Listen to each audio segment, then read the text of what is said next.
សួស្តីអ្នកគ្នាដើម្បីឈានទៅដល់ចូលវីដេអូខ្ញុំចង់ឲ្យអ្នកគ្នាជួយចុច like subscribe និងដាក់សញ្ញាកណ្ដឹងដើម្បីទទួលបានវីដេអូថ្មីៗនេះគឺជាវីដេអូមួយដែលបង្ហាញពីរបៀបរកលុយជាមួយនឹងហ្គេម BI Human អ្នកគ្នាគួរតែដឹងហើយហ្គេមនេះគឺជាប្រភេទហ្គេមមួយដែលស្រួលរកលុយស្រួលដកហើយក៏មិនមានអីពិបាកដែរគ្រាន់តែយើងលេងហ្គេមនឹងទទួលបានលុយហើយសម្រាប់អ្នកដែលចុះឈ្មោះជាមួយនឹង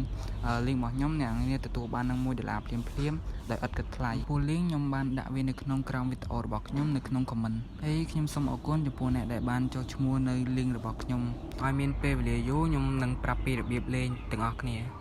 ជាដំបូងអ្នកគ្នាគ្រាន់តែចុចចូល game ហើយអ្នកគ្នាឃើញទម្រង់បែបហ្នឹងហើយអ្នកគ្នាចុចចូលអានេះដូចខ្ញុំបង្ហាញហ្នឹងមកអ្នកទាំងអស់គ្នាចុចចូលកន្លែងហ្នឹងហើយអ្នកគ្នាដាក់ ID ខ្ញុំម្នាក់មួយអ្នកគ្នាបើអ្នកគ្នាចង់ support ខ្ញុំអ្នកគ្នាដាក់ ID នឹងម្នាក់មួយទៅទាំងអស់គ្នាដាក់ ID ហើយអ្នកគ្នាមើលអាកន្លែងនេះអាកន្លែងខ្ញុំប្រាប់ហ្នឹងអ្នកគ្នាចុចកន្លែងហ្នឹងមួយមកពេលចេញទម្រង់បែបហ្នឹងហើយអ្នកគ្នាខ្ញុំចង់ប្រាប់ឲ្យអ្នកគ្នាបំពេញឋានទាំងអស់ហ្នឹងហើយទី1ខ្ញុំចង់ឲ្យអ្នកគ្នាបំពេញជាមួយនឹង download មុនអាកន្លែង download and play ហ្នឹងអ្នកគ្នាមើលអាហ្នឹងមុនដល់អ្នកគ្នាមើលអាកន្លែងមុនហ្នឹងហើយខ្ញុំចង់ឲ្យអ្នកគ្នាមើលអាកន្លែងនេះ every video ហ្នឹងបើខ្ញុំហៅខខ្ញុំចង់សុំទោសអ្នកគ្នាផងអ្នកគ្នាមើលកន្លែងហ្នឹងហើយអ្នកគ្នាមកមើលអា complete នេះកន្លែង complete ហ្នឹងអាកន្លែងខ្ញុំដាក់ឲ្យមើលហ្នឹងអ្នកគ្នាមើលហើយពុកម៉ែបងប្អូនកុំទៅខ្វល់ប្រហែលទៀតអ្នកគ្នាគ្រាន់តែមើលប៉ុណ្ណឹងខ្ញុំប្រាប់ហ្នឹងមកគ្រាន់តែមើលប៉ុណ្ណឹងមកហើយសំបានទៀតមិនបាច់មើលពេលពុកម៉ែបងប្អូនមើលវីដេអូហ្នឹងហើយខ្ញុំចង់ឲ្យអ្នកគ្នាមកលេងហ្គេមគ្រាន់តែលេងហ្គេមនិយាយទៅមិនបាច់ដើរក៏បានដែរហ្គេមអ្នកគ្នាគ្រាន់តែទុកចោលអញ្ចឹងទៅចាំពេលមេធំចាំយើងដើរ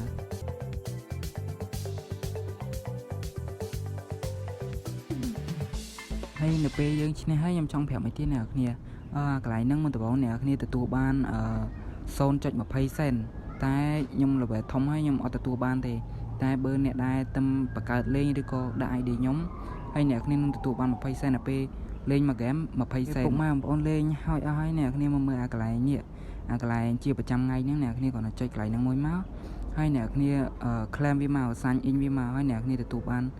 ថ្ងៃទី1អ្នកគ្នាទទួលបាន map 3ហើយអ្នកគ្នាមកបើកអាកន្លែងនេះអ្នកគ្នាចុចចូលហើយអ្នកគ្នា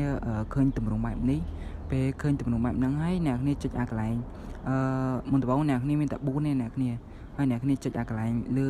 គឺដាក់ map សញ្ញាសួរហ្នឹងអ្នកគ្នាចុចមួយទៅដល់ពេលអ្នកគ្នាសំណាងអ្នកគ្នានឹងទទួលបានលុយនៅពេលអ្នកទាំងអស់គ្នាលេងហើយអ្នកគ្នាមកមើលអាកន្លែងនេះ level អ្នកគ្នាlevel 1នឹងទទួលបាន$3 level 2ទទួលបាន$2និង level 3ទទួលបានត្រឹម50 សេនទេតែ level 4ទទួលបាន$4 level 5ទទួលបាន$5វាទៅតាមនឹងដែរហើយចំពោះអាកន្លែងខ្ចៅនេះខ្ញុំនៅខ្វះតែ300ទេហើយបានខ្ញុំបដូរបានហើយពេលបដូរយើងបានជាមួយនឹងកាក់កតាប់ដៃអ្នកគ្នាកាក់កតាប់ដៃហ្នឹងយើងអាចដកចាប់ពី$1ឡើងទៅហើយចំពោះអ្នកគ្នាលេងហើយខ្ញុំចង់ឲ្យអ្នកគ្នាស្អែកចូលលេងម្ដងទៀតនិយាយទៅលេងជារៀងរាល់ថ្ងៃនិយាយទៅមួយថ្ងៃយើងលេងម្ដងមួយថ្ងៃយើងលេងម្ដងចំពោះលុយវិញដកចាប់ពី$15ឡើងទៅអ្នកគ្នាហើយមានតែប៉ុណ្្នឹងណាខ្ញុំសូមអរគុណសម្រាប់អ្នកដែលបានចូលមើលវីដេអូនេះ